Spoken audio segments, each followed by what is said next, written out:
ഈ സെൻറ്റൻസുകളൊക്കെ ഇംഗ്ലീഷിൽ എങ്ങനെ പറയാമെന്നുള്ളതാണ് നമ്മൾ ഇന്ന് പഠിക്കാനായിട്ട് പോകുന്നത്.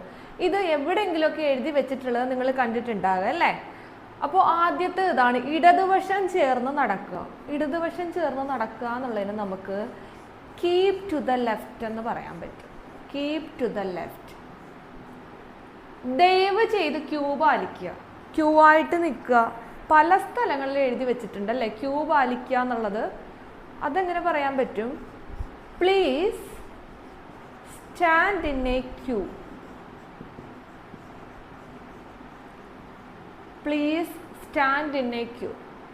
കേടുപാടുകൾ തീർക്കാൻ ഗതാഗതം നിരോധിച്ചിരിക്കുന്നു. ഇത് റോഡ് പണി സമയത്തൊക്കെ എഴുതി വെച്ചിട്ടുണ്ടാകും അല്ലേ? അതെങ്ങനെ എഴുതും?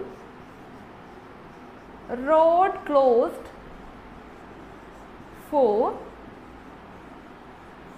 റിപ്പയേഴ്സ്. അല്ലെങ്കിൽ